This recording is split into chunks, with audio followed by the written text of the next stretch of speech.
So in one of the chapters in the book, you have you have written about fake agenda, about how all government on the face of it declare the development of the um, state and the chief concern, and conveniently forget about it once they come to power.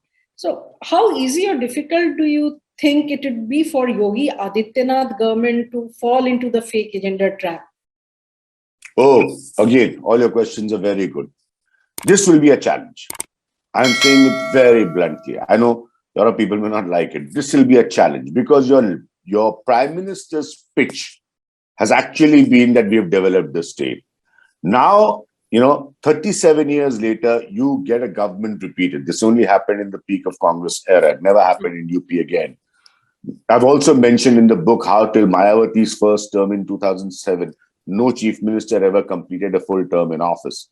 So this is a huge. So now Yogi Adityanath, or the BJP government, they will really have to prove it. The fact is, what I've written in the book, that's a reality. Everybody, nobody makes advertising. Imagine people now spend hundreds of crores on advertising, and nobody advertises saying we are making caste alliances. Everybody only says, "Humne ye vikas kiya, humne wo vikas kiya." That's what their taxpayer and government's money is spent.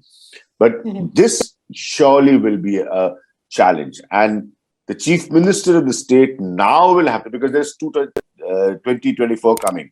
Which is... Yeah, I'll correct my question a bit. The Yogi Adityanath hasn't taken over as chief minister as yet, but yes, as all of us know, he is likely to take over as a absolutely.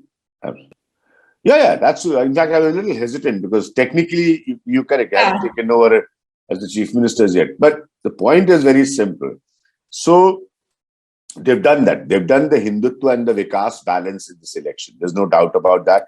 Kept their core brand of Hindutva alive, used even the Ram temple, the construction of Ram temple to their advantage. All that, BJP's done. And at the same time also kept on talking about development, took a very high pitch on law and order and corruption, the issues on which governments have fallen in the state in the past. That was one of their main poll plan, the improved law and order. Improved law and order. Now, you've done all that. Everything has worked for you. I said, success is many fathers, failures doesn't. Now, the challenge will be to also systematically prove it. Systematically prove it, because I'll give you a small thing. I think it's mentioned in the book, but I'll just tell you. And now that you've told me that your stories have been referred in the book, and I'm very happy to know that. Expressway politics was going on, right? Who built the expressway? In fact, I joked one of these days on television. I said, at this rate, there might be some sort of a law in UP. It was just a joke, nothing to be taken seriously, where whichever parties build the expressway, only their supporters will travel. The rest can go through the farmers' fields, and everybody laughed. My point is that, there's expressway politics, no problem. But the harsh reality of Uttar Pradesh is, on the national highway average, it is at number 14.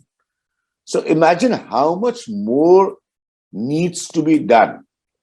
Purvanchal, which is eastern UP, and in every which way, population highest, of course, crime infested in the past hugely, lowest per capita agri. So there's a long way to travel. And at the moment, the two most powerful faces of Uttar Pradesh both come from Purvanchal. The Prime Minister himself from Banaras, and of course, Yogi Adityanath is back to winning Gorakhpur. So these are still the challenges. And that is why I keep telling everyone that this book is about UP.